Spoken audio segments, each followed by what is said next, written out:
Lorsqu'il s'agit de mystères anciens et de théories alternatives, peu de sujets sont aussi intrigants que les Anunnaki.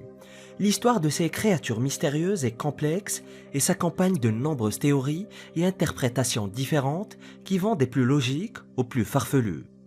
Certains pensent que les Anunnaki sont d'anciens êtres extraterrestres qui ont visité la Terre dans un passé lointain, tandis que d'autres les considèrent comme des divinités mythiques créées par l'imagination humaine. Et un plus grand nombre de personnes soutiennent également la croyance qu'il existe une vérité plus profonde à révéler au sujet des Anunnaki et de leur place dans l'histoire de l'humanité. Et l'ère moderne a été marquée par une incroyable montée en puissance de toutes les formes de médiatisation de la mythologie des anciens Mésopotamiens.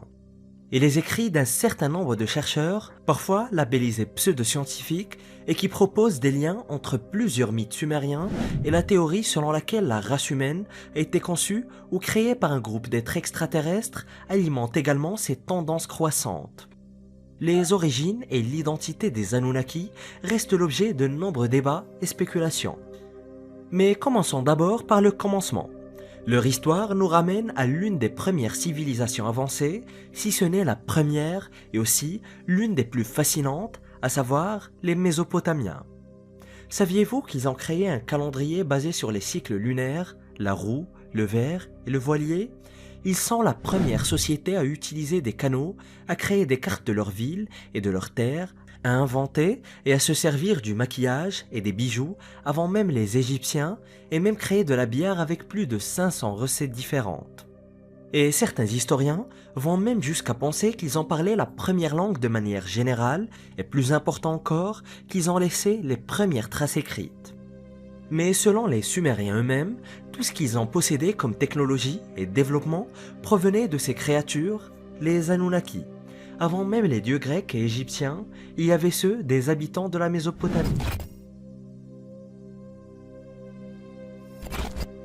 Pour commencer, Anunnaki se traduit par son princier ou semence d'Anu, et non pas ceux qui sont descendus ou encore ceux qui sont venus du ciel sur la terre, comme l'affirment de nombreuses sources modernes.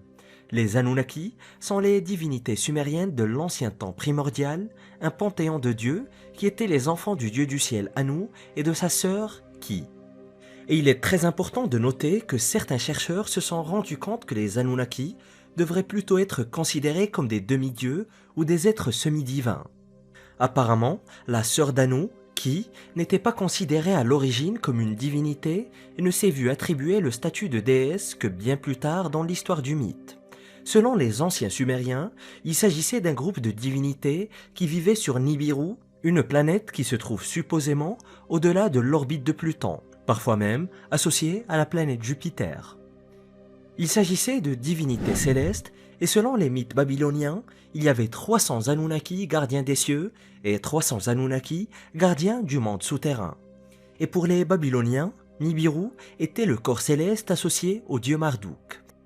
Le nom est akkadien et signifie lieu de passage ou lieu de transition. Et dans la plupart des textes babyloniens, il est identifié à la planète Jupiter, contrairement aux textes sumériens. Et dans la tablette numéro 5 de l'Enuma Elish, il pourrait s'agir de l'étoile polaire qui à l'époque était Thuban, aujourd'hui appelée Alpha Draconis, ou peut-être Kochab, qui est aujourd'hui la constellation de la Petite Ourse. Et le terme Nibiru provient des tablettes cunéiformes sumériennes et d'autres écrits datant de 5000 ans. Les Sumériens pensaient que les Anunnaki étaient venus sur Terre à la recherche d'or dont ils avaient besoin pour leurs desseins. Ils auraient établi une colonie en Mésopotamie où ils auraient enseigné à la population diverses techniques et technologies, parmi lesquelles l'écriture et l'agriculture. Cependant, tout le monde n'est pas d'accord avec cette interprétation. Certains chercheurs, parfois labellisés chercheurs alternatifs ou pseudo-scientifiques, pensent que les Anunnaki n'étaient pas des divinités mythiques, mais plutôt d'anciens êtres extraterrestres qui ont visité la Terre dans un passé très lointain. Ils affirment que les Anunnaki pourraient être à l'origine de nombreuses merveilles technologiques et architecturales de l'ancien monde. Et bien qu'il s'agisse d'une théorie quelque peu marginale, on ne peut nier le fait que les Sumériens ont changé la face de la Terre à tout jamais.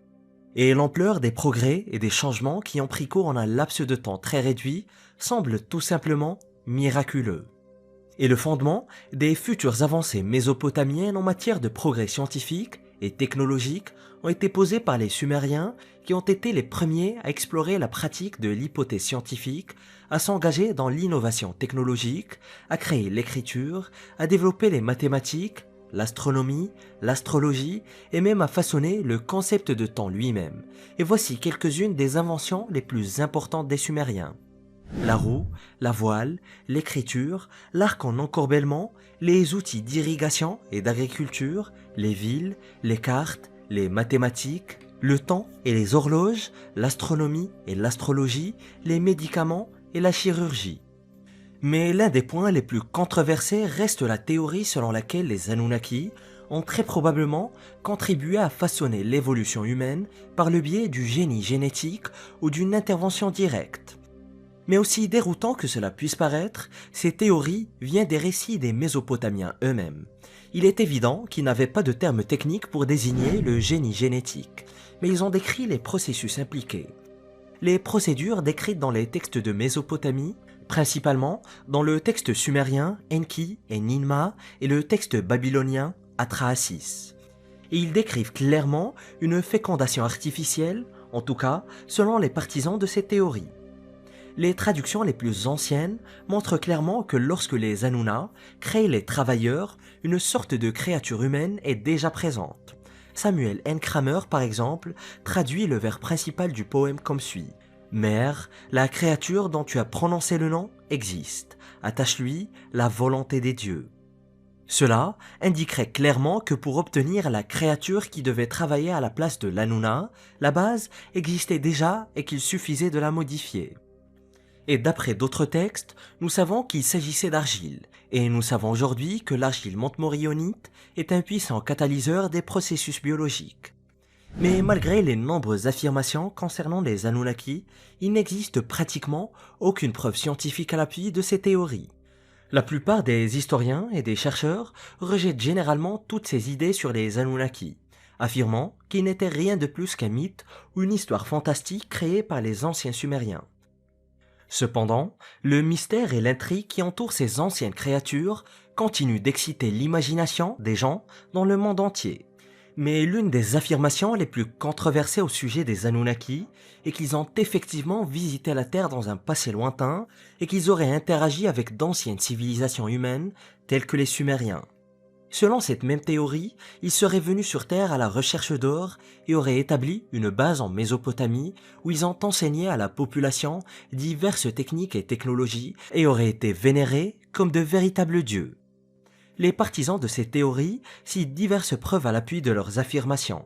Par exemple, certains textes anciens tels que les tablettes cunéiformes sumériennes mentionnent justement les Anunnaki et leur interaction avec les humains. Quand les dieux, au lieu des hommes, ont fait le travail, ils ont porté le fardeau. Le fardeau des dieux était trop lourd, le travail trop dur, les problèmes trop nombreux. Le grand Anunnaki a fait porter 7 fois le fardeau au Gigi. Atrahasis, une ancienne épopée sumérienne sur la création de l'humanité. En ce temps-là, le monde grouillait de monstres et de démons, et les hommes mettaient leurs esclaves jusqu'à ce que les dieux créent un champion pour les sauver. L'épopée de Gilgamesh, un ancien poème sumérien. En ce temps-là, les Anunnaki descendirent sur terre pour gouverner les gens et leur enseignèrent beaucoup de choses. Enuma Elish, un ancien mythe babylonien sur la création du monde.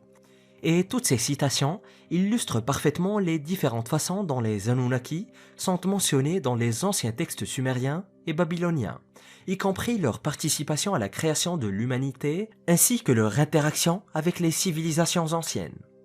Et les partisans de cette théorie citent également diverses structures anciennes telles que les pyramides d'Égypte et les lignes de Nazca au Pérou comme preuve d'une technologie avancée qui n'a pu être créée qu'avec l'aide des Anunnaki.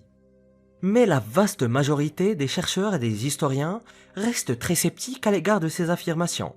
Ils soutiennent que la plupart des prétendues preuves de la visite des Anunnaki peuvent facilement s'expliquer par des processus naturels ou par l'ingéniosité humaine. Selon eux, les pyramides égyptiennes ont été construites à l'aide de techniques très simples mais efficaces qui sont bien documentées, et les lignes de Nazca ont probablement été créées pour des raisons religieuses ou culturelles plutôt que pour une intervention extraterrestre. Mais l'argument principal reste le fait qu'il n'existe aucune preuve scientifique à l'appui de l'idée que les Anunnaki étaient en fait des êtres extraterrestres qui ont visité la Terre. La communauté scientifique dominante affirme qu'elle n'a encore trouvé aucune preuve de l'existence d'une vie au-delà de la Terre et que l'idée d'anciens extraterrestres ayant visité la Terre est généralement considérée comme une croyance pseudo-scientifique ou marginale. Et si l'idée d'une visite d'Anunnaki sur Terre est certainement intrigante, elle reste pour l'instant du domaine de la spéculation et de la conjecture.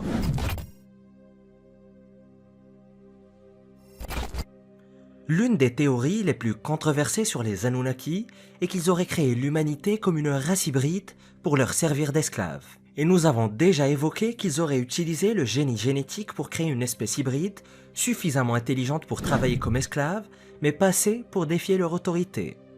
Mais au-delà de cette croyance, les partisans de ces théories affirment également que l'histoire des Anunnaki correspond étroitement à l'ancien mythe de la création sumérien qui raconte comment les dieux ont créé les humains pour qu'ils les servent en tant qu'ouvriers. Ils soulignent également diverses différences anatomiques et psychologiques entre les humains et les autres primates, comme la capacité de marcher debout et la taille du cerveau comme preuve d'une supposée manipulation génétique. Mais la communauté scientifique est très sceptique à l'égard de ces affirmations. Selon eux, aucune preuve scientifique ne vient étayer l'idée d'une manipulation génétique par les Anunnaki ou d'autres extraterrestres d'ailleurs. Ils soulignent également le fait qu'il n'existe aucune preuve à l'appui de l'idée du dessein intelligent à l'origine de l'évolution humaine. Au lieu de cela, ils suggèrent que l'évolution de l'homme est un processus complètement naturel qui s'est déroulé sur des millions d'années et qu'il existe plein d'autres exemples d'évolution imprévisible chez d'autres espèces. Mais, malgré le scepticisme de la communauté scientifique dominante, la théorie selon laquelle les Anunnaki auraient créé l'humanité pour en faire une race d'esclaves continue d'être populaire parmi les gens. La question de savoir si cette théorie est fondée ou non reste pour l'instant sans réponse. En plus des théories qui soutiennent que les Anunnaki ont eu une influence significative sur le développement d'anciennes civilisations telles que les Sumériens et les Babyloniens, certains vont même jusqu'à affirmer qu'ils auraient eu la même influence sur plusieurs civilisations antiques tout autour de la planète. Ils affirment que les Anunnaki ont non seulement influencé le développement de la technologie et de l'agriculture, mais ont également façonné la religion et la mythologie de ces cultures. Et bien sûr, plusieurs textes et objets anciens sont cités comme preuve de ces influences. Ils affirment que les tablettes cunéiformes sumériennes décrivent un panthéon complexe de dieux, dont beaucoup seraient des Anunnaki, et que les mythes et légendes qui leur sont associés présentent des similitudes frappantes avec les récits des cultures anciennes, tels que les mythes égyptiens, grecs et même les récits bibliques. Et comme on l'a évoqué précédemment, ils citent également diverses merveilles architecturales et de technologies de l'ancien monde comme preuve d'un savoir et d'une technologie avancée qui n'aurait pu être acquis qu'avec l'aide des Anunnaki. Cependant, pour les sceptiques, les similitudes entre les mythes et légendes de différentes cultures peuvent s'expliquer par la diffusion culturelle et les réalisations architecturales et technologiques de l'ancien monde sont le résultat de l'ingéniosité humaine plutôt que d'une invention extraterrestre. Nous venons d'évoquer les différents rapprochements faits entre les Anunnaki, ainsi que les différents mythes et mythologies, et même les histoires bibliques. Et l'un des exemples les plus fascinants de ces rapprochements est lié à l'histoire biblique des Néphilim, également appelés géants ou colosses. Selon le livre de la Genèse, les Néphilim sont un groupe de géants qui auraient survécu sur Terre avant le grand déluge. Et certaines personnes, encore une fois labellisées de pseudo-chercheurs et théoriciens, affirment que les Néphilim seraient les descendants des relations entre les Anunnaki et les femmes humaines. Ceux qui défendent ces théories citent divers textes et artefacts anciens comme preuve de ce lien. Ils affirment que les tablettes cunéiformes sumériennes mentionnent que les Anunnaki sont responsables de la création d'une race hybride d'êtres sur Terre. Et comme preuve de l'existence des Néphilim, il cite également diverses références à des géants et à d'autres êtres surnaturels dans la Bible et d'autres textes anciens. Lorsque les Anunnaki, qui sont Seth, les juges du monde souterrain, ont décidé du destin de l'humanité, ils ont établi les Anunnaki comme juges célestes, la descente d'Inanna, un ancien poème sumérien. Les fils de Dieu virent que les filles des hommes étaient belles et ils en prirent pour femmes parmi toutes celles qu'ils choisirent. livre de la Genèse, passage de la Bible. Les géants étaient sur la terre en ces temps-là, après que les fils de Dieu furent venus vers les filles des hommes et qu'ils leur eurent donné des enfants. Ce sont ces héros qui furent fameux dans l'Antiquité. Livre de la Genèse, passage de la Bible. Pour certains, ces citations suggèrent que les Anunnaki auraient pu jouer un rôle dans la création d'une race d'êtres hybrides sur Terre.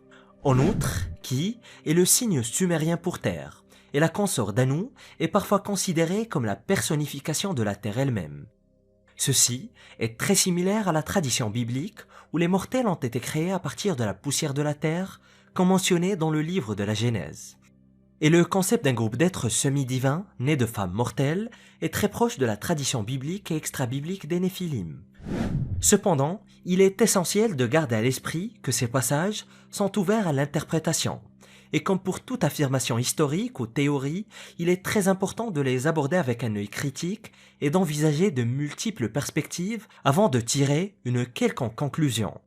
Et bien sûr, les scientifiques et les historiens restent extrêmement sceptiques quant à ces affirmations. Ils soutiennent, et logiquement d'ailleurs, que l'idée des Néphilim en tant que race de géants relève plus de la métaphore, comme c'est d'ailleurs le cas pour de nombreux thèmes religieux. Bien que l'existence et l'influence des Anunnaki dans l'Antiquité fassent l'objet d'un débat permanent, personne ne peut nier l'impact significatif de leur mythe sur la culture populaire moderne. Ces dernières années, les Anunnaki sont apparus dans plusieurs films, livres et jeux vidéo, souvent sous la forme d'êtres puissants et mystérieux dotés de connaissances et de technologies très avancées. De Star Trek à Doctor Who, en passant par le rap, les exemples ne manquent pas. Et outre les films, les Anunnaki ont fait l'objet de nombreux livres et émissions de télévision, dont beaucoup explorent les divers mythes et légendes associés à ces êtres mystérieux. Et malgré leur popularité dans la culture moderne, la véritable nature et l'influence des Anunnaki restent tout de même inconnues. Et quelle que soit leur véritable nature, ils restent un sujet d'étude fascinant et mystérieux. Et leur influence sur la civilisation antique et la culture populaire moderne continue d'être une source d'intrigue et d'inspiration pour de nombreuses personnes. En fin de compte, l'histoire des Anunnaki reste un sujet de débat et de spéculation, et chacun a le droit de décider pour lui-même de ce qu'il croit au sujet de cette race d'êtres mystérieux et énigmatiques. Simple mythe ou chapitre perdu de notre histoire, les théories et les croyances divergent, mais la fascination et l'émerveillement restent les mêmes. L'histoire des tables d'émeraude nous mène vers l'Égypte, le mythe de l'Atlantide, l'alchimie, l'hermétisme, l'ésotérisme, en passant par des personnages illustres comme Isaac Newton. Salut, c'est Zaba, et rentrons dans le sujet. La légende concernant les tables ou tablettes d'émeraude de Thoth suggère qu'elle remonterait à 36 000 ans avant Jésus-Christ et qu'elle aurait été écrite par Thoth, un prêtre et roi atlante qui a fondé une colonie en Égypte après le déluge de l'Atlantide. Et en tant que souverain de l'ancienne race égyptienne, pendant près de 14 000 ans, de 50 000 à 36 000 ans avant Jésus-Christ, on pense qu'il est à l'origine de la progression des peuples barbares vers un niveau de civilisation supérieur. Thoth atteint l'immortalité en étant capable de quitter la vie à volonté sans jamais mourir. Ses connaissances lui ont permis d'être le chef des différentes colonies atlantes, y compris celles d'Amérique centrale et du Sud. La légende, et je souligne bien légende, raconte aussi qu'avant de quitter l'Égypte, il est censé avoir construit la grande pyramide de Gizeh, dont la construction aurait été par la suite attribuée par erreur à Khéops. Thoth aurait placé des gardes choisis parmi l'élite de son peuple pour garder l'entrée des grandes salles d'Amenti. Et c'est là qu'il aurait caché son savoir. Les successeurs de ces gardiens devinrent plus tard les prêtres des pyramides qui vénéraient Thoth comme le dieu de la sagesse. La légende veut qu'au cours des siècles suivants, Thoth ait pénétré dans le corps de diverses personnes d'une manière décrite dans les tablettes ou tables d'émeraude. Et dans sa dernière incarnation, il était connu sous le nom d'Hermès Trismégiste, le Troanais. Selon la légende, Thoth a écrit ses connaissances sur l'alchimie, la création de l'univers, la nature de l'âme, l'immortalité, la magie et la sagesse spirituelle sur des tablettes qui seront par la suite découvertes par Hermès, le dieu grec de l'alchimie et de l'hermétisme, mais aussi l'une des réincarnations de Thoth. Les écrits étaient conservés dans la Grande Pyramide, les deux derniers étant d'une très grande importance et contenant des secrets inestimables pour les chercheurs les plus attentifs. Elle renfermerait des secrets qui ne pourraient être transmis qu'à ceux qui prennent au sérieux l'apprentissage ainsi que la recherche de la sagesse. Selon les légendes, les salles d'Amenti deviennent le monde souterrain ou les halls des dieux par lesquels l'impasse après la mort pourrait être éprouvée. C'est ainsi qu'elles ont été présentées au commun des mortels, mais en fait, il y aurait à l'intérieur des portails par lesquels ceux qui auraient achevé leur vie sur Terre sont transportés dans d'autres réalités. Les entités, ou les gardiens, comme on les appelle, dans Anubis lui-même, les ont aidés à passer plus facilement par l'Ankh, ou le symbole de la vie éternelle. L'Ankh représente une onde qui se propage dans l'espace-temps infini, séparant l'obscurité de la lumière, créant une séquence secrète et évolutive d'événements. Les tablettes d'émeraude contiennent une prédiction selon laquelle Thoth reviendra en chair, c'est-à-dire dans un corps matériel lorsque son heure sera venue. Il est lui-même immortel et au cours des siècles suivants, son essence passe dans le corps des gens d'une manière spéciale décrite dans les Écritures. C'est ainsi qu'il est devenu le célèbre Hermès dans sa dernière réincarnation connue. C'est ainsi qu'il redécouvre les sagesses qu'il aurait cachées et qu'il réédite dans des versions allégées et adaptées. Et en 13 000 ans avant Jésus-Christ, l'ancienne Kémet, le nom que les Égyptiens donnaient à leur terre, est en plein chaos, et beaucoup de ces prêtres ont été envoyés dans d'autres parties du monde. Parmi eux se trouvent certains des gardiens de la pyramide qui emportent toutefois les tablettes d'émeraude et les portent comme des talismans, influençant les autres races grâce à leur pouvoir. Et d'après ce que nous savons, celui qui porte les tablettes reçoit le pouvoir de la pensée tant qu'elles sont avec lui. Et ce groupe de prêtres aurait alors migré vers l'Amérique du Sud, où il rejoint la population maya et les prêtres s'installent parmi eux. Au Xe siècle, les Mayas se sont installés dans le Yucatan et les tablettes ont été placées sous l'autel de l'un des grands temples du dieu Soleil. Mais que sont les tablettes en réalité ? En réalité, 10 ou 12 plaques de couleur vert émeraude qui sont indestructibles car elles sont faites d'un composé alchimique spécial. Elles transgressent les lois de la physique et de l'ionisation et sont gravées d'anciennes lettres atlantes. Selon certains mythes, la langue atlante elle-même a des fréquences vibratoires très élevées et les lettres elles-mêmes sont en fait des ondes de pensée, des ondes d'énergie et d'information et sont faites pour entrer directement dans la conscience de celui qui les lit, peu importe qu'il y croit ou non. Pour certains, cela se résume à cette simple devise « Même si je crois que je ne crois pas, je crois quand même ». Une autre légende dit que les tablettes étaient écrites dans une langue ancienne connue sous le nom de langue des oiseaux qui était un code secret utilisé par les initiés pour cacher leurs connaissances aux non-initiés. Les tables d'émeraude ont fait l'objet de nombreux débats et controverses, mais la majorité écrasante d'universitaires et de chercheurs les rejettent en raison de l'absence de tout fait historique avéré dans leurs légendes. Mais d'autres par contre croient que les tablettes sont authentiques et contiennent de précieux enseignements spirituels et mystiques qui ont été transmis à travers les âges.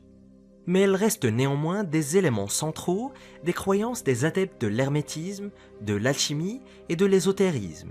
Elles sont considérées comme des sources d'inspiration ainsi que de connaissances issues de nombreux mouvements ésotériques et traditions spirituelles.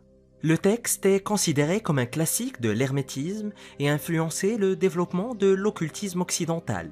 Et malgré la controverse et les doutes quant à leur authenticité, les tables d'émeraude continuent d'être un objet d'intérêt pour de nombreuses personnes et ont inspiré divers livres, films, etc. Elles sont considérées comme une source précieuse de connaissances et de sagesse pour ceux qui s'intéressent aux aspects spirituels et mystiques de l'existence humaine. Et les tablettes seraient attachées les unes aux autres par des anneaux en alliage d'or et sont suspendues à un levier. Et la sagesse qu'elles contiennent est la base de toute notre existence. On dit que celui qui les lit avec un esprit ouvert et réceptif, sa sagesse sera multipliée par 100. Et dans la mythologie égyptienne, Thoth est représenté de plusieurs façons différentes. Comme un homme portant la tête d'un ibis, ou un homme portant la tête d'un babouin, ou encore entièrement comme un babouin. L'image avec la tête d'un ibis est connue pour être un symbole de sagesse, et l'image du babouin est connue pour être l'évolution de l'expérimentation humaine. Certains voient dans cette citation attribuée à Hermès Trismégiste l'illustration de ce symbolisme. Toi, homme, écoute la voix de la sagesse, écoute la voix de la lumière. Les mystères qui émergent du cosmos illuminent le monde de leur lumière. Thoth était un dieu né de lui-même, comme Ra, et tout comme lui, il était le créateur de toutes choses. C'était un dieu sage qui supervisait toujours les conflits éternels entre le bien et le mal. Et dans la mythologie égyptienne, Thoth a porté de très nombreux titres. Celui qui mesure les cieux, les étoiles et la terre, comptable du temps et des saisons, Dieu et maître de l'équilibre, le seigneur du corps céleste et divin, le scribe du panthéon divin, la voix de Ra, l'auteur de tous les ouvrages sur toutes les branches du savoir humain et divin, ou encore celui qui a compris tout ce qui est caché sous la voûte céleste. C'est d'ailleurs Thoth qui a vaincu la malédiction de Ra en aidant Nout à donner naissance à ses 5 enfants. Il assiste Isis dans le rituel d'invocation d'Osiris d'entre les morts. Et avec sa sagesse et sa magie, Thoth aide Horus lors d'une bataille divine contre son oncle Seth. Thoth est aussi le créateur qui confectionne le disque ailé d'Horus avec la puissance duquel il combat et avance vers les pyramides. Horus a vaincu Seth qui se cachait dans un donjon et les deux ont donné toute l'Égypte à Horus. Et dans les légendes, il est dit qu'avant de quitter la terre, Ra convoqua Thoth et lui confia son désir de créer une âme de lumière dans le Duat. Le Duat est une sorte de monde souterrain dans lequel les éléments ne sont pas conditionnés par l'espace-temps. Selon Fernand Schwartz, on peut faire l'analogie entre le Duat, qui contient les matrices et le négatif d'une photo, le positif étant notre monde d'ici-bas. Ra l'autorise alors à régner sur sa contrée, à dresser la liste des habitants et à donner de justes châtiments. Dans la mythologie, Thoth représente également Ra dans l'au-delà, participant au jugement des âmes avec Math. Notre tâche est de garder les tables d'émeraude qui nous donnent de vastes connaissances et des avantages pour guider la race de l'esprit qui est destinée à s'élever. Les tables d'émeraude expriment le pouvoir divin de la pensée, c'est un grand pouvoir. Nous sommes sûrs de nous installer chez les Mayas. Ce sont des prêtres qui ont préservé d'anciennes connaissances de la sagesse de l'Atlantide. Je suis l'un des prêtres du temple chargé de garder les tablettes de la pensée divine. J'ai eu le très grand honneur et la responsabilité de les transporter dans mon coffre en cuir épais. Des tablettes vert émeraude composées de manière alchimique.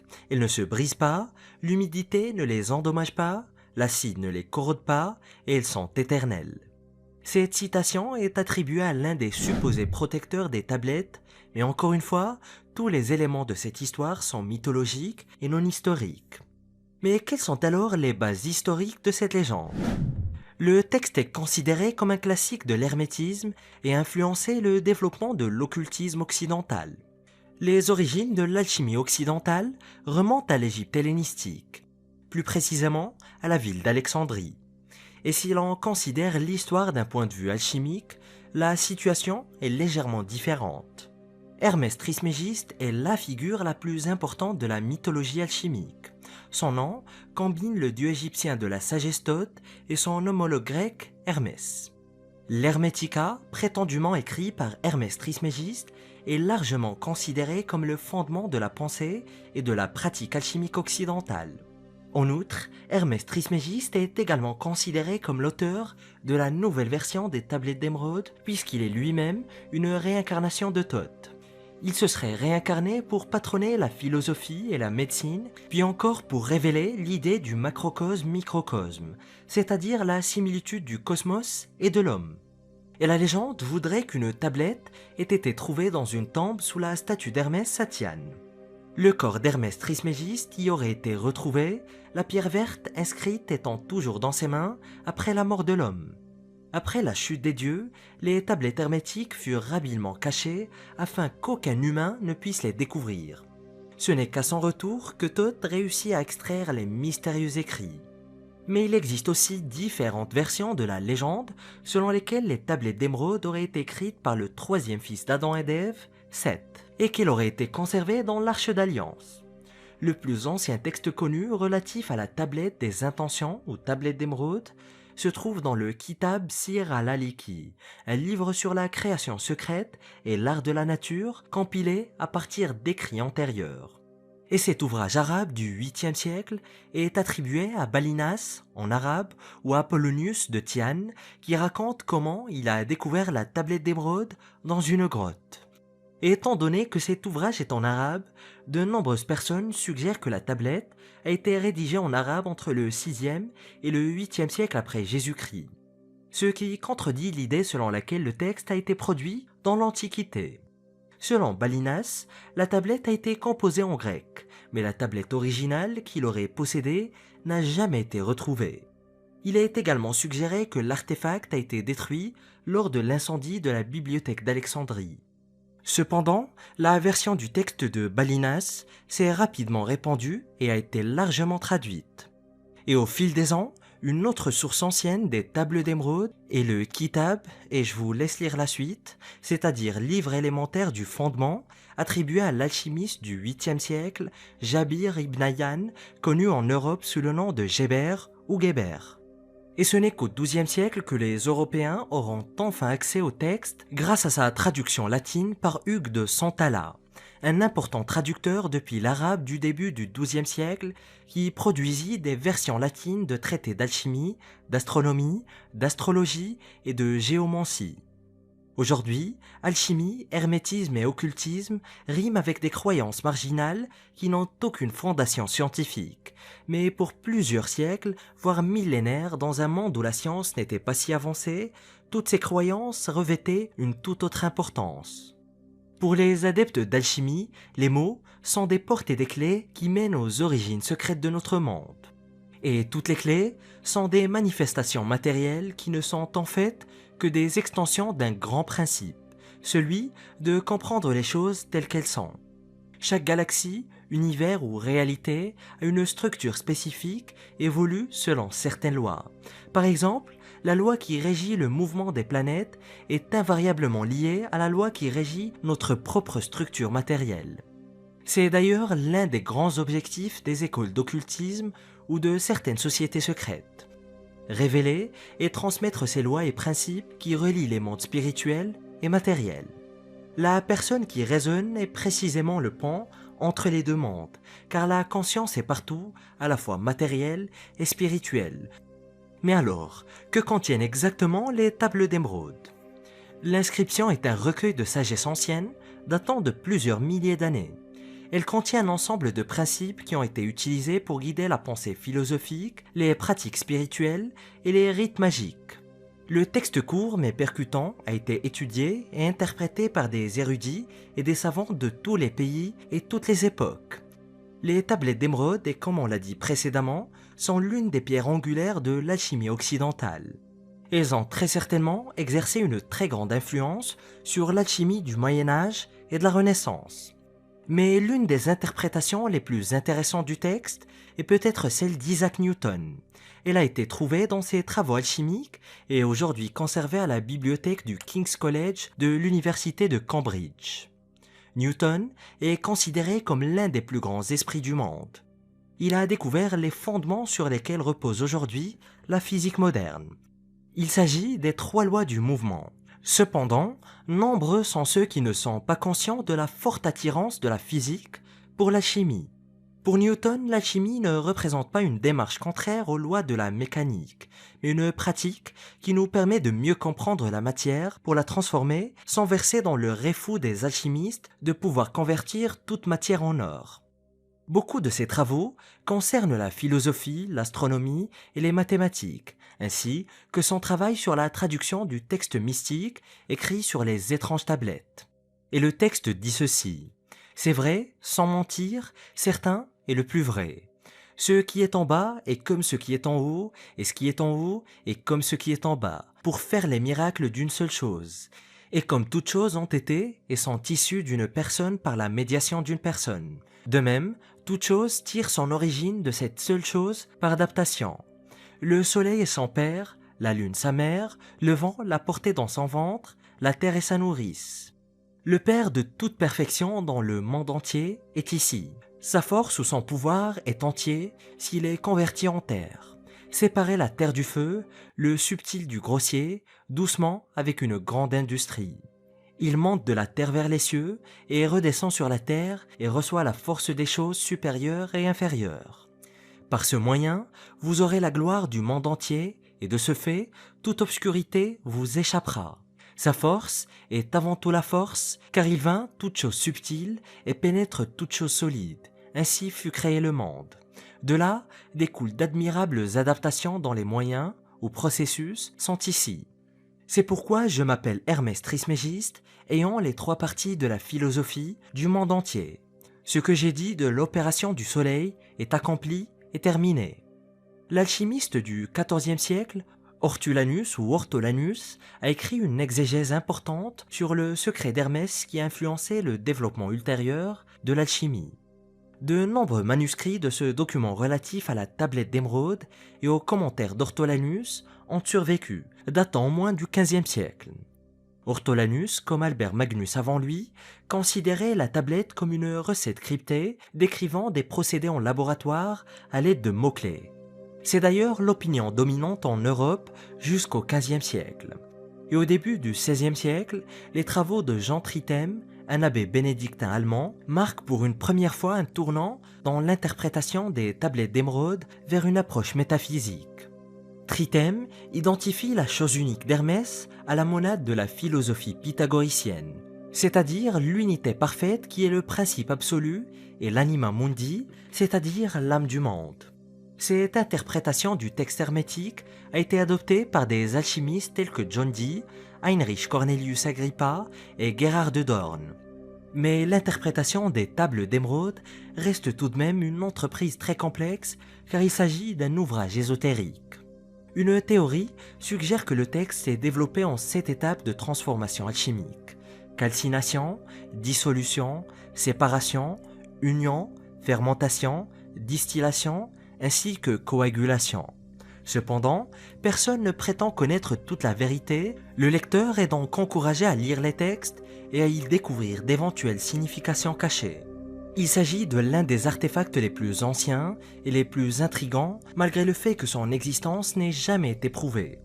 L'enseignement de l'hermétisme est né de là, et il n'est pas lié à la fatalité d'un Dieu unique, mais est présent dans toutes les religions et enseignements spirituels. Les enseignements que Thoth et plus tard Hermès nous auraient transmis doivent encore être découverts s'il existe par des technologies plus récentes. Car pour certains, ces savoirs pourraient cacher la structure même de notre univers. Qu'est-ce que la fameuse théorie des 369 de Nikola Tesla ? Comment fonctionne cette prétendue méthode permettant de réaliser ou de manifester ses désirs selon le grand scientifique ? Salut, c'est Zaba, et rentrons dans le sujet.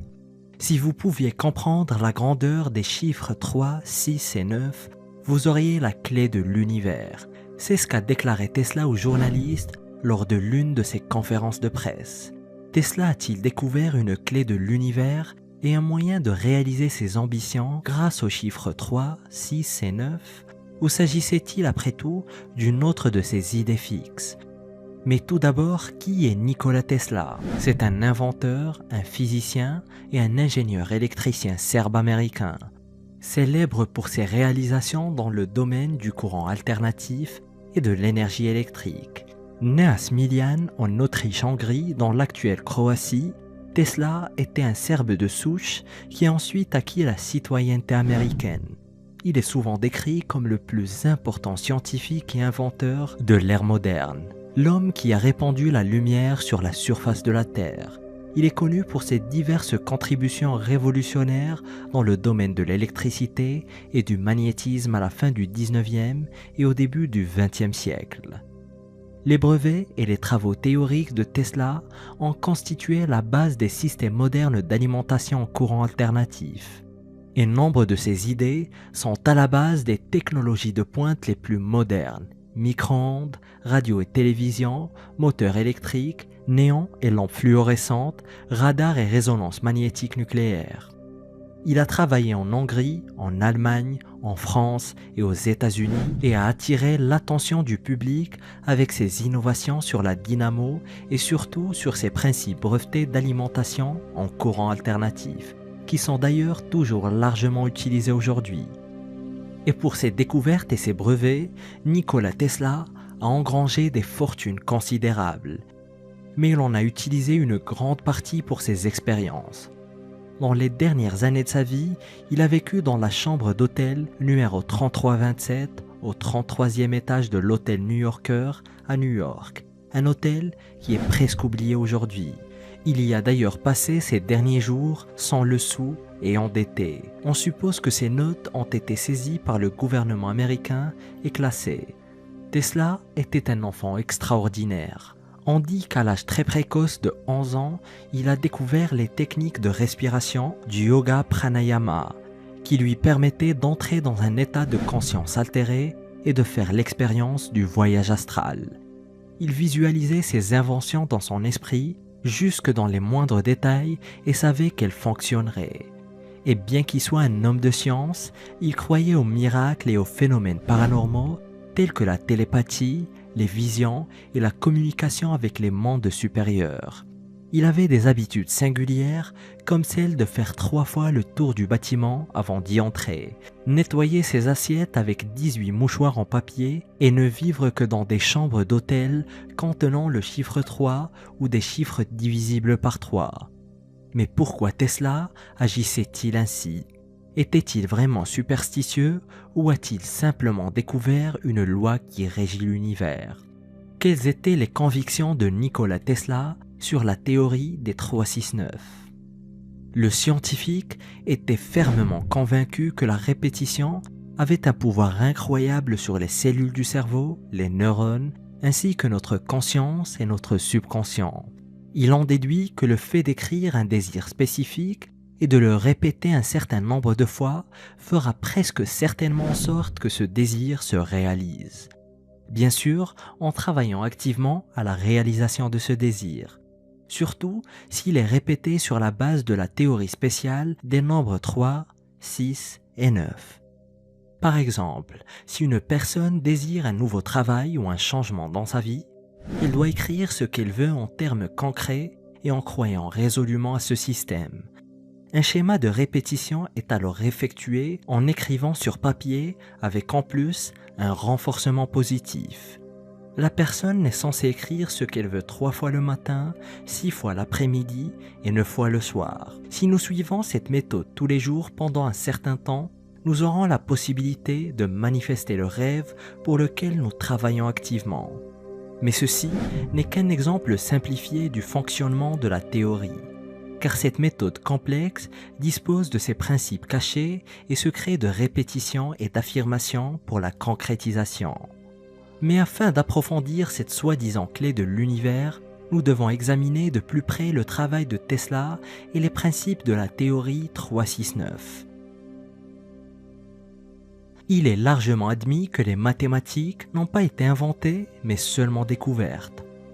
En tant que science, elle dispose de ses lois exactes et immuables.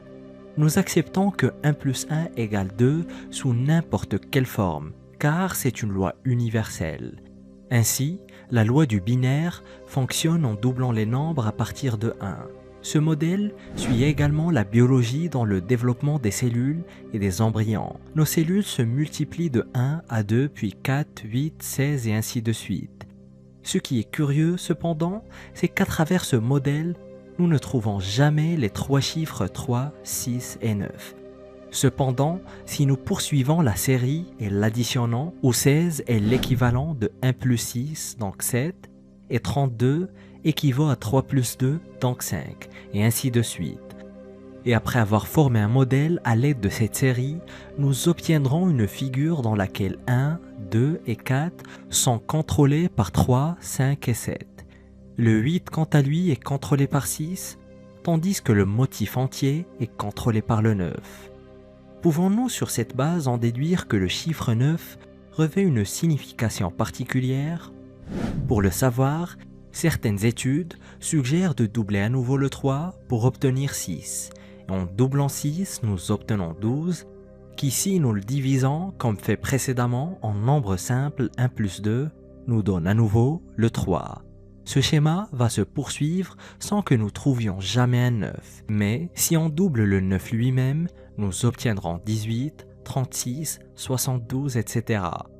dont la somme divisée par les unités donne la somme de 9, peu importe le nombre de fois où on refait l'opération. Ce résultat a mené certains des chercheurs qui se sont penchés sur la question à conclure ainsi que le chiffre 9 est différent des autres chiffres et unique en soi. Nikola Tesla connaissait apparemment la grande signification du chiffre 9, mais malheureusement, il est mort avant d'avoir révélé et prouvé cette vérité au monde entier. Le scientifique Marco Rodin pense que le 369 représente ce qu'il appelle un champ de flux ou un vecteur de la troisième à la quatrième dimension. Les trois, par exemple, apparaissent fréquemment dans l'histoire de l'humanité. Tesla lui-même a attiré l'attention sur la trinité de l'énergie, fréquence et vibration, qui selon lui renferme les secrets de l'univers. Examinons également la signification de 369 en numérologie à titre indicatif. Ils y sont directement liés au modèle et à la forme de la création, à la fois physiquement et énergétiquement. Le chiffre 3 joue un rôle très important dans l'histoire des anciennes civilisations, des cultures, des religions, de la spiritualité et même de la science. Ce nombre signifie la Trinité, la création des fondements de l'espace. Le chiffre 6 a une double signification, il est 2 fois plus fort. Le 9 représente le tout, l'addition de 3 plus 6, l'esprit, le nombre parfait, l'ensemble de notre univers manifesté. 369 ou 369 est appelé The Angel Number ou le nombre angélique. Comme 3, 6 et 9, la triade de la création et de l'amour. C'est d'ailleurs un fait que la somme de ces nombres est toujours 9. 6 plus 3 est égal à 9. 6 plus 3 plus 9 est égal à 18. Et si on additionne les deux nombres séparément comme précédemment fait, 1 plus 8 est égal à 9. Les sommes des diamètres de la Lune, de la Terre et du Soleil en miles se réduisent à un 9. La Lune, 2160 miles, 2 plus 1 plus 6 plus 0 est égal à 9. La Terre, 7920 miles, 7 plus 9 plus 2 est égal à 18, 1 plus 8 est égal à 9. Et finalement le Soleil, 864 000 miles, 8 plus 6 plus 4 est égal à 18 et 1 plus 8 est égal à 9. Regardons la géométrie et considérons même la signification historique du cercle comme un symbole de l'infini, le parachèvement. Lorsque nous le convertissons en expression numérique de 360 degrés, nous arrivons à un résultat de 3 plus 6 plus 0 est égal à 9. Nous divisons maintenant le cercle par 2 et obtenons 180 degrés, soit 1 plus 8 plus 0 est égal à 9. Nous divisons 180 par 2 et la somme est 90, ce qui donne également 9. Nous divisons 90 par 2 et nous obtenons 45 degrés, 4 plus 5, ce qui nous amène à 9. Et si nous poursuivons, 22,5 est égal à 9, 11,29 est égal à 9 et ainsi de suite. Certains des chercheurs qui se sont penchés sur la question énumèrent également quelques faits très intéressants et étonnants sur 369. La Terre est la troisième planète du système solaire. Dans le bouddhisme, les trois refuges, le Bouddha, le Dharma et le Sangha. Dans le christianisme, la Sainte Trinité, Père, Fils et Saint-Esprit. Et dans l'islam, le chiffre 786 qui porte une signification particulière. Surtout pour les musulmans de l'Asie qui l'utilisent pour remplacer la formule coranique « Au nom de Dieu le clément, le miséricordieux ». 7 plus 8 plus 6, 21, 2 plus 1, 3. Dans l'hindouisme, on retrouve la Trimurti, Brahma, Vishnu et Shiva. Les couleurs principales sont au nombre de 3, rouge, bleu et vert. Jésus aurait prié 3 fois dans le jardin de Gethsémani lors de l'agonie de Jésus-Christ au jardin des Olives. Pierre a renié Jésus 3 fois avant la crucifixion et il a été crucifié à la 3e heure du jour et mort à la 9e heure du jour. Jésus est ressuscité le 3e jour selon la Bible et l'homme a été créé par Dieu le 6e jour. Le Om, syllabe sanscrite que l'on retrouve dans plusieurs religions, l'hindouisme c'est yoga, le bouddhisme, et qui représente 3 états de conscience par le son que produit les lettres AUM, Om. De plus, il fonctionne à une fréquence de 432 Hz, ce qui revient finalement à 4 plus 3 plus 2, 9. Dans l'hindouisme, il y a 6 demeures ou temples pour Murugan. Pasani est la troisième des 6, dans laquelle il y a une statue construite par Bogar Sidar qui se compose de 9 poisons mortels. Le nombre 3 est le seul nombre qui est égal à la somme de tous les nombres précédents. De plus, lorsque 3 est ajouté à lui-même, on retrouve le plus petit nombre parfait qui est 6. Et lorsque 3 est élevé au carré, le résultat est le nombre qui conclut les nombres à un chiffre dans le système décimal, le nombre 9. Bien sûr, tous ces éléments ne sont pas une démonstration scientifique immuable ou une preuve inaltérable, mais plutôt les résultats de plusieurs recherches sur la question. Des recherches qui sont pointées du doigt par certains, qui les accusent de vouloir trouver des coïncidences là où il n'y en a pas. Mais ces mêmes recherches ont mené d'autres à la conclusion que le nombre 369 est effectivement encodé dans l'univers lui-même et que chacun des 3 nombres a une place extrêmement importante dans celui-ci. Et en découvrant ce principe, Tesla aurait également trouvé une application pour celui-ci. Mais considérant son expérience comme une autre de ces bizarreries, de nombreuses personnes n'ont pas pris au sérieux l'incroyable découverte qu'il a faite. Mais malheureusement, le grand scientifique nous a quittés sans jamais révéler au public l'étendue de sa découverte. De nos jours, de nombreuses personnes étudient la théorie des 369 dans l'espoir qu'elle leur permette d'atteindre leurs objectifs et leurs rêves, voire même une sorte de connaissance supérieure de l'univers. Peut-être même que certains d'entre eux y sont parvenus. Mais comme le disait Tesla lui-même, si vous voulez trouver les secrets de l'univers, pensez en termes d'énergie, de fréquence, d'information et de vibration. L'ingrédient secret.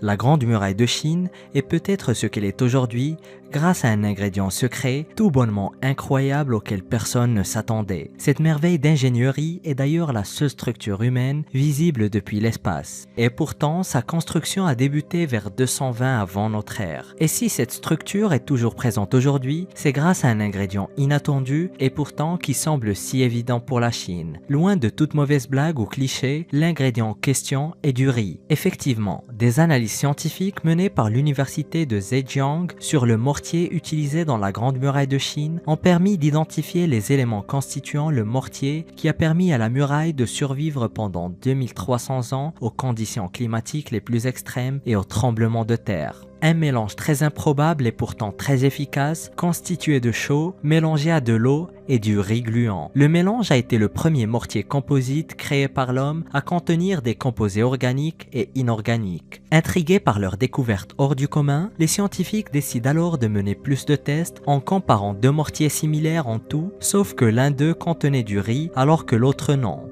Et ils ont découvert que le riz gluant rendait le matériau bien plus stable et beaucoup plus résilient. Dans le mélange riz-chaud, l'amidon du riz, par sa structure de filet de pêcheur, va contenir la chaux humide et lui permettre par la suite de cristalliser en calcaire en microstructure, voire nanostructure au sein des filets. Le tour est joué. La structure va se consolider dans le temps. L'armature de l'amidon va servir de support armé et invisible de maintien pendant des millénaires. Les scientifiques pensent même que ce matériau serait parfait pour restaurer d'antiques maçonneries. En plus de nourrir ses bâtisseurs, le riz a permis à la Grande Muraille de perdurer dans le temps pour qu'elle nous parvienne dans toute sa splendeur. Badgear. En voilà un sujet d'actualité. Avec la canicule, on se rend compte de l'importance de la climatisation. Mais imaginez-vous vivre dans les déserts persans il y a plus de 2000 ans. Eh bien, il s'avère qu'ils étaient peut-être mieux climatisés que la majorité d'entre nous. Prenez la France par exemple. Selon les chiffres de 2020, seulement 25% des foyers français sont équipés d'air conditionné. Mais avant même l'invention de ces technologies, les Perses concevaient déjà leur maison en prenant en considération les températures brûlantes du désert. Ils avaient inventé le système très ingénieux des attrape-vents ou badgear, une structure en forme de tour surplombant un bâtiment et ressemblant à une sorte de cheminée. Ces attrape-vents permettait, grâce à la différence de pression entre le sommet et la base de la tour, de faire remonter l'air chaud vers le sommet et amener l'air froid vers le bas, créant ainsi un appel d'air dans les pièces qui étaient ventilées et se débarrasser de l'air chaud. Ce principe extrêmement simple se révélait terriblement efficace, surtout grâce à l'effet d'accumulation où les tests ont démontré que sur une période de 24 heures, la différence de température pouvait être significative. De plus, les tours étaient construites à base d'adobe, faites de terre d'argile et de paille et d'eau, des briques aux propriétés d'isolation impressionnantes qui permettaient d'accentuer encore plus l'effet. Et encore plus impressionnant, dans les maisons les plus cossues, les badgir étaient couplés à des yakchals, des congélateurs perses dont on a parlé dans cette vidéo et qui permettaient réellement de réfrigérer l'air. Et l'ingéniosité des Perses ne s'arrêtait pas là, puisque dans certains bâtiments comme des mosquées, les atravants servaient un double usage, à la fois minaret, mais ils servaient aussi à rafraîchir la salle de prière en contrebas, et tout cela de façon complètement écologique. Pas mal.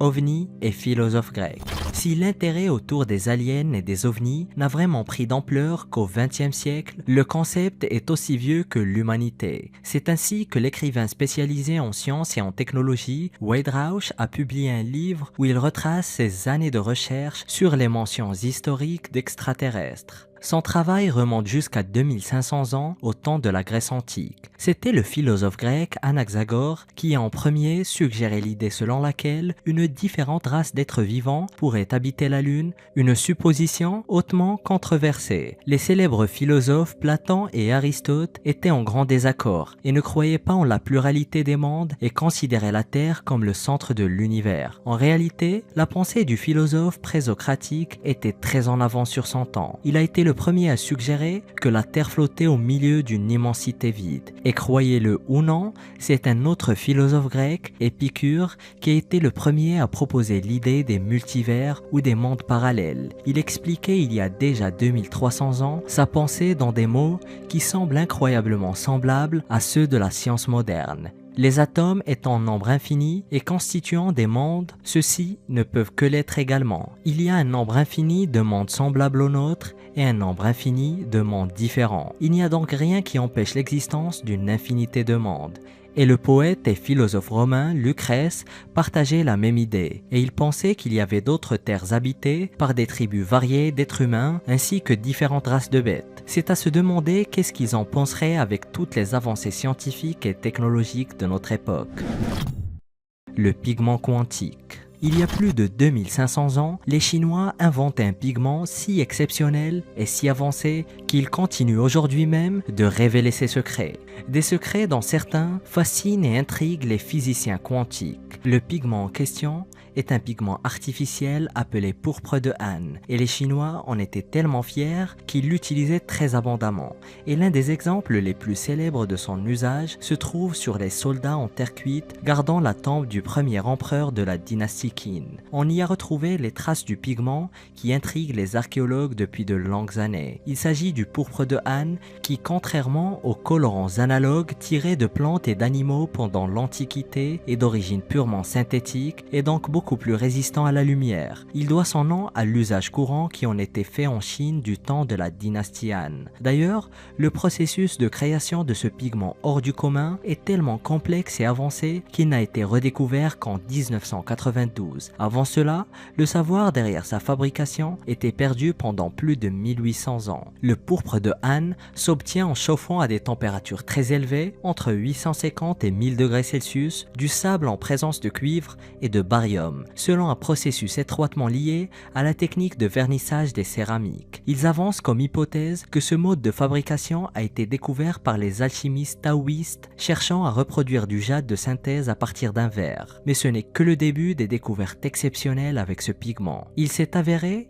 qu'il possède des propriétés fluorescentes. Exposé à une simple lampe UV, le pourpre de Han émet un très fort rayonnement infrarouge. Et même si le rayonnement n'est pas visible à l'œil nu, une toute petite quantité cavité exposée à de la lumière infrarouge peut facilement être détectée grâce à une caméra dédiée. Mais sa particularité la plus invraisemblable est sa capacité à changer de structure chimique. Le pourpre âne, sous l'influence d'un fort magnétisme, passe d'une structure moléculaire en 3 dimensions à une structure en 2 dimensions, laissant les chercheurs songeurs quant aux possibilités d'application aux supraconducteurs du futur. Ce matériau a été synthétisé pour la première fois il y a plus de 2500 ans, mais nous n'avons découvert que très récemment à quel point son comportement magnétique est exotique. Cela vous fait vous demander quels autres matériaux existent que nous n'avons même pas encore commencé à explorer. Les sarcophages du Sérapéum. En 1850, Auguste Mariette a entamé un voyage en Égypte afin d'acquérir des manuscrits antiques coptes pour le compte du musée du Louvre. Mais au lieu de cela, il va utiliser les fonds pour fouiller à Saqqara, un lieu qui le fascine et sur lequel il a écrit « Il y avait là, presque à la portée de ma main, tout un monde de tombeaux, de stèles, d'inscriptions, de statues. » Que dire de plus? C'est là qu'il remarque la tête d'un sphinx dépassant du sable, un sphinx qui lui a rappelé la description faite par Strabon, une avenue menant au Sérapéon, bordée de plus de 140 sphinx. Le voyageur grec affirmait qu'il se trouvait à Memphis un temple de Sarapis dans un endroit tellement sablonneux que les vents y amoncellent des amas de sable sous lesquels nous vîmes des sphinx enterrés, les uns à moitié, les autres jusqu'à la tête. Ce qui allait suivre est exceptionnel. En plus de découvrir plusieurs sphinx, il découvre une avenue qui était cachée sous le sable et qui l'amenait tout droit à l'entrée d'une catacombe perdue, à l'intérieur de laquelle il va trouver plus de 24 sarcophages gigantesques et impressionnants. Et on ignore toujours d'ailleurs comment ils ont pu être déplacés à l'intérieur du complexe funéraire et insérés avec une telle précision dans leur niche creusée à même la roche. La théorie principale est que les sarcophages ont servi à enterrer des taureaux apis sacrés il y a plus de 2500 ans. Un total de 50 taureaux apis seraient présumément enterrés là. Le taureau était censé être la manifestation vivante du dieu Ptah, mais le problème est qu'aucune momie de taureau n'a jamais été retrouvée dans le complexe, et les sarcophages étaient bien trop grands même pour des taureaux mâles adultes. Autre étrangeté est que les sarcophages étaient faits à base de granit au lieu des pierres de calcaire généralement utilisées et qui sont bien plus faciles à travailler. D'autres théories existent afin d'expliquer l'usage de ces sarcophages gigantesques. Pour certains, ils servaient à générer de l'énergie grâce à la fermentation d'aliments, puisque les sarcophages étaient parfaitement hermétiques, mais quel que soit le cas, on ne sait toujours pas à quoi ont servi exactement ces sarcophages impressionnants, pesant chacun près de 40 tonnes. Chirurgie de l'au-delà. Quand le musée égyptien rosicrucien à San José en Californie a fait l'acquisition d'un sarcophage provenant d'Égypte en 1971, il était loin de s'imaginer les merveilles, mais aussi et surtout les mystères qu'ils allaient y découvrir. Au début, ils ignoraient que le sarcophage contenait une momie, mais suite à des investigations, ils ont pu déterminer que cette momie n'était pas le propriétaire initial du sarcophage. Le sarcophage appartenait à un prêtre nommé Usermontu, dont la momie a été remplacée bien après sa mort. Néanmoins, l'occupant inconnu du sarcophage a hérité du nom Usermontu. Mais ce n'était que le début des découvertes hors du commun. Il s'avère qu'ils ont hérité d'un véritable mystère médical, et des analyses menées sur la momie ont permis de déterminer que c'était une personnalité de haut rang en Égypte durant le Nouvel Empire, entre le 16e et le 11e siècle avant notre ère. Mais ce sont des scanners au rayon X qui ont laissé les experts perplexes. Dans le genou gauche de la momie se trouvait une tige métallique de près de 22 cm, insérée avec une telle précision qu'elle aurait très bien pu être réalisée par un chirurgien moderne. D'ailleurs, la perfection de la procédure chirurgicale était tellement incroyable que les experts n'y ont pas cru, pensant un simple rajout fait durant le 20e ou le 19e siècle afin de réattacher la jambe de la momie. Mais une analyse plus approfondie a permis aussi de retrouver une sorte de résine organique antique, d'ailleurs très similaire au ciment osseux utilisé de nos jours. L'investigation a aussi permis de découvrir que l'opération a été menée après la mort du défunt, afin de lui offrir son intégrité physique dans l'au-delà. L'usage d'une tige biomécanique et la précision avec laquelle elle a été insérée est bien au-delà de tout ce que l'on pensait possible à l'époque. Maquillage égyptien. Les Égyptiens ont non seulement bâti les pyramides les plus iconiques et les plus incroyables sur Terre, des nécropoles souterraines gigantesques et des statues impressionnantes, ils ont aussi perfectionné les soins cosmétiques et le maquillage. Une étude récente publiée dans The Journal of Scientific Reports avance que les techniques cosmétiques utilisées par les Égyptiens étaient bien plus avancées que ce que l'on peut penser. Les Égyptiens utilisaient du kohl, un produit cosmétique porté traditionnellement dès le début de l'Empire égyptien par les premiers pharaons. Du maquillage noir pour les yeux n'était pas seulement porté pour des raisons esthétiques, mais aussi pour des fonctions religieuses, pour des soins thérapeutiques et pour des raisons d'hygiène. D'ailleurs, le kohl était tellement populaire que son utilisation s'étendait de l'Afrique du Nord au sud de l'Asie en passant par le Moyen-Orient.